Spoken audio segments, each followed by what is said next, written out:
Tell us a little bit about it. Okay. I think I work best under pressure, actually. You know, some people react differently, but For pressure, yeah, I love pressure. I think You love pressure? Yeah, I think it Oh pushes my you God. to. I think it pushes you to achieve much more. And I always encourage people to dream big. That's something I do, you know, because you're only gonna. If you dream small, you're only gonna achieve small. So dreaming big is definitely the way forward. But yeah, sometimes it's a lot to juggle, but I love the challenge, and there's a lot to do.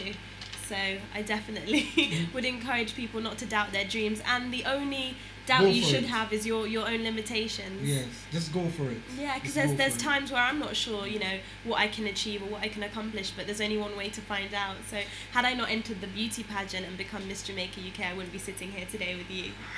So I'm so humbled. It's You're so such a humble. humbling You've traveled the world. Tell us some of the places that you've been to and some of the best experiences that you have over the whole world that you've been. Oh, wow.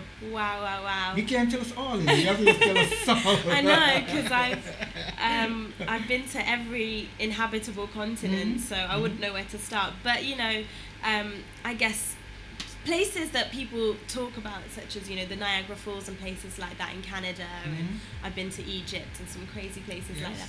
But at the same time, you know, there's a lot of beauty hidden away. Wow. And that is one of the reasons why I'm drawn to Jamaica so much, because I've Yes. been coming here, as I said, for 21 years. And every time I come, I see something extraordinary or something beautiful, or I'm captured. You know, we passed Somerset Falls on the way here, and I was like, wow, this place looks incredible. I need to stop here next time I'm visiting. So, Yes. you know, there's so much beauty on the island, and I love it. And I want everyone in Jamaica to fully appreciate it and love it, because there's so much here that the quality of life is fantastic. Nature and all of that. It's natural. Definitely. You know?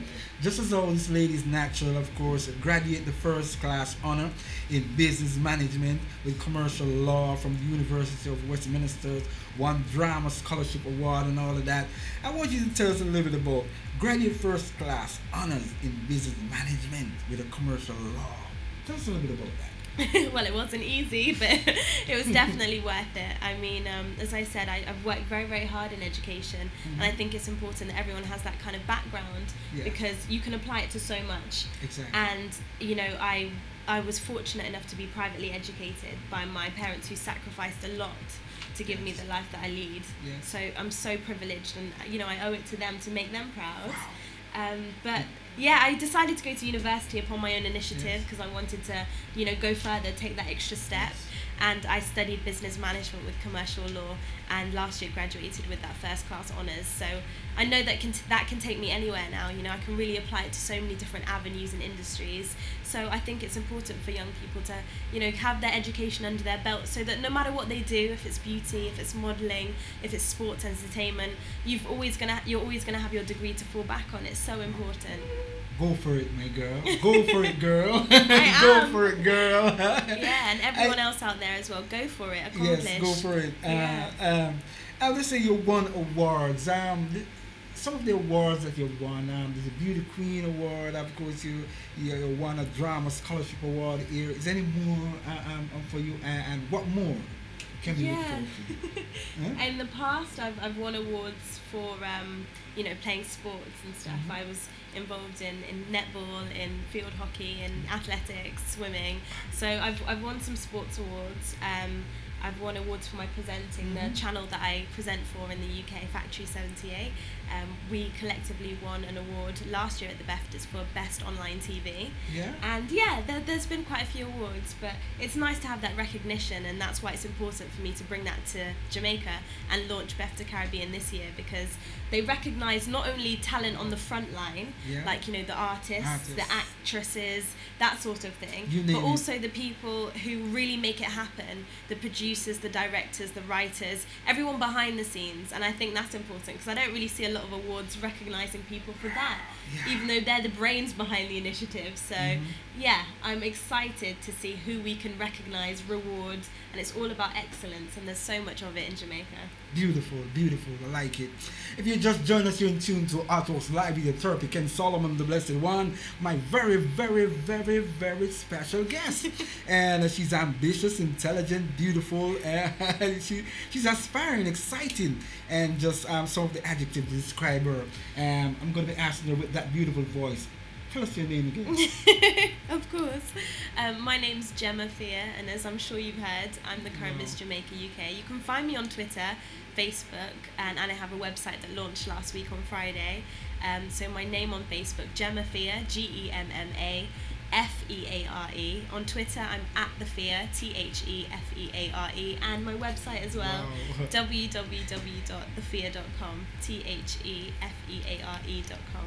Of course, you survived the 2005 tsunami in Thailand. It must be like something bad, and it's something good also, because for you to be a survivor, I'm feeling good. And for persons who didn't survive, I must say condolences also to them. Always. But of course, what is your thoughts on this? And tell us a little bit about a little experience about the tsunami for persons who didn't experience the tsunami before. Well, as I was saying earlier, I think travelling is so important in the sense that it teaches you a lot. You know, you can go to school, you can get some life experience, you can get whatever, but travelling opens your eyes up to different cultures and different, environments and languages and everything else. So to go to Thailand and live there, I was so excited about. And, as you said, something came up, a natural disaster. I was on holiday actually at the time, and it was 2 days after Christmas, and it really hit us bad because we were on the island that got hit the worst by the tsunami. And it was a life-changing experience, but at the same time I have to thank God and know that I'm blessed not only to come out of it alive, wow, I like that. But also, it opened my eyes to the realities of things, and it humbled me even more, and I appreciate, so much more. I'm definitely not kind of materialistic in that way. I would choose spiritualism over materialism any day. So the whole experience shaped my character, and I think that's why for me it was a positive experience. But it was awful, it took the lives of so many people, and when I hear about Hurricane Sandy and what some people go through in the Caribbean and right across the world, because natural disasters are happening all the time now. There was a natural disaster last week in Asia, so I think it's important to recognise that and to send that message out there. But I'm in full support of some of the charities that do give back, and I always hold people close to my heart and in my minds and prayers when I hear that they're going through natural disasters. Wow, that's wonderful. Wonderful. Of course, it's an experience and an hour for you. Yeah. What did this do for you?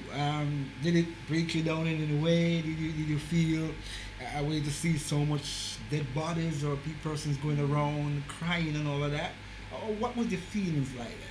Yeah, absolutely. I mean, I was young at the time, really young, and I was with family as well. So when you see others suffering and having lost loved ones, it's a tough time. It's a very tough time. It is, and you're in some ways helpless. You can do what you can for the community and to comfort people, but it's nothing like losing a loved one.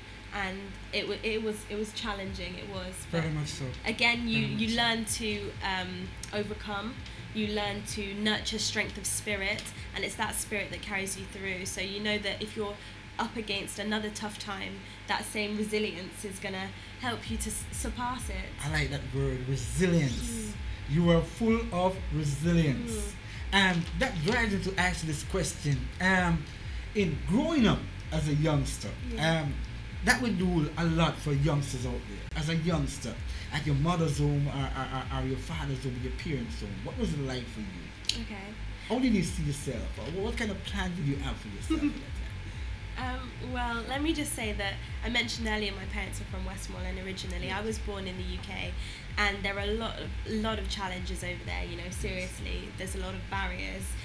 For not only black people in the black community, Caribbean community, but Jamaicans. There's a lot of stereotypes, and it's unfair. It's very, very unfair. And there were times where it was really tough growing up. It's not as bad as it was in the 1950s and 60s in the UK, because that's when my father went over to the UK, and he's now back in Jamaica. But it was tough growing up. As I said, you learn a lot, you become more resilient, and then you come over to places like Jamaica, and then you see that a lot of these barriers aren't there, and it just makes you work even harder, become more determined, and achieve a lot more as well. So I think challenges really are just hidden opportunities, and we can really learn from absolutely everything, the good, the bad, and the ugly. The good, the bad, and the pretty. That's you. No ugly here. All right.